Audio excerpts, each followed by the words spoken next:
So hey guys, good morning. কেমন আছো তোমরা? আশা করি অনেক ভালো আছো। সো গাইজ, 1 বছরে 1 লাখ সাবস্ক্রাইবার কমপ্লিট করা গাইজ, আজ হচ্ছে ডে 6 অ্যান্ড গাইজ আজকে আবার আমি চলে এসেছি মাঠে আমাদের গরুগুলো চড়াতে। ওকে গাইজ, এইদিকে দেখতে পাচ্ছি আমাদের গরুগুলো। গাইজ এখন আমাদের এই গরুগুলো এই মাঠটা পের হচ্ছে, এই ভাটার এই ডাঙাটা, অ্যান্ড ওইদিকে গিয়ে চড়বে। আর এই ডাঙাটা গাইজ অনেকটাই বড়, দেখেই বুঝতে পারছি। ওকে সো গাইজ, আজকে এই লাস্ট গরুগুলো চড়বে, কালকে সব হাট চলে যাবে।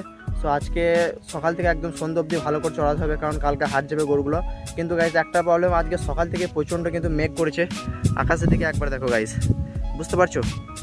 সকাল থেকে আজকে যা তাই মেঘ করছে। সো কীভাবে আজকে গরুগুলো চড়াবো কিছু বুঝতে পারছি না। আর যদি বৃষ্টি নেমে যায় তো গরুগুলো এইদিকে ওইদিকে ছিটিয়েও যাবে, খুঁজে বেড়াতে হবে, তখন সেটা এক প্রবলেমের ব্যাপার।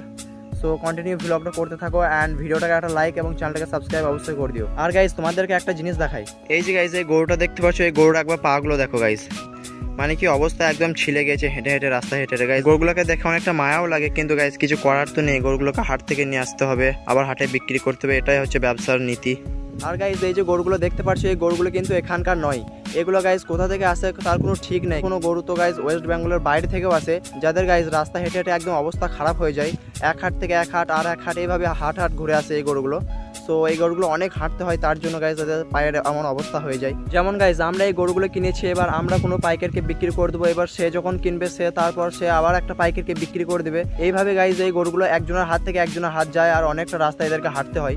ওকে তো গাইজ এইদিকে একবার গরুগুলো দেখো, মানে কেমনভাবে ঝোপের মধ্যে ঢুকে গরুগুলো চড়ছে। গাইজ তোমরাই বলো, এই ঝোপের মধ্যে যদি গরু ঢুকে যায় তাহলে কি খুঁজে বের করা সহজ হবে? এই জন্যই গাইজ এই ঝোপগুলোর মধ্যে আমি গরুগুলো ঢুকাতে চাই না। গাইজ এইদিকে দেখতে পাচ্ছ আমি কোথায় চেপে আছি। আসলে গাইজ এখানে চাপার কারণ হচ্ছে এই যে গরুগুলো দেখা, এখানে এত গাইজ ঝোপ না, গরুগুলো খুঁজে পাওয়া মুশকিল। এই জন্য গাইজ আমি এই ঘরটার ওপরে চেপে পড়েছি, ভাটার মধ্যে ছোট ছোট যে ঘরগুলো থাকে এখান থেকে গাইজ মাস্ত একদম গরুগুলো দেখতে পাচ্ছি। গাইজ আমি এখন দাঁড়িয়ে আছি একটা ভাটার উপরে। আর গাইজ এই যে দেখতে পাচ্ছ ভাটাটা, এই ভাটাটা অনেকদিন ধরে বন্ধ ছিল, এবার চালু করবে ভাটাটা গাইজ। আর এইদিকে গাইজ দেখতে পাচ্ছ আমাদের গরুগুলো বসে রয়েছে। আর গাইজ তোমাদেরকে একটা জিনিস দেখাই, এই যে গাইজ এই দিকটা দেখতে পাচ্ছ, ভাটাটা গোটাটাই কিন্তু একদম ইট ভর্তি আছে। আর এই যে গাইজ এইখানটা একটু খালি রয়েছে, এইখানটা ইট একটু নিয়েছে। আর এই যে গাইজ দেখতে পাচ্ছ পুরো একদম ইট এগুলো সব সাজানো আছে। আসলে হয়তো গাইজ এই ভাটাটা অতটাও চলে না, তার জন্য ইটগুলো এখন বের করেনি, সব গাদানোই আছে ইট এখানে। গাইজ এখানে গরুগুলো চড়াতে চড়াতে হঠাৎ বৃষ্টি চলে এলো। আর গাইজ এইদিকে দেখতে পাচ্ছ আমাদের গরুগুলো এখানে ভিজেও গিয়েছে, কতটা পানি হয়েছে দেখো একদম। আর আমাদের এই গরুগুলো দেখো পুরো ভিজে গিয়েছে গাইজ। তো গাইজ বৃষ্টিতে একদম যা তাই অবস্থা, গরুগুলো আর চড়ছে না। সো আমি এখন নিয়ে চলে যাচ্ছি। আর এইদিকে গাইজ দেখো কি অবস্থা, বৃষ্টিতে একদম চারিদিকে একদম বৃষ্টিতে ভরে গেছে এই ডাঙাটা। আর গরুগুলো এই যে দেখতে পাচ্ছ আর একদমই চড়তে চাইছে না। সো গরুগুলো এখন বাড়ি নিয়ে চলে যাচ্ছি। তো গাইজ ভ্লগটা এখানেই শেষ করছি। ভ্লগটা ভালো লাগলে প্লিজ একটা লাইক শেয়ার সাবস্ক্রাইব।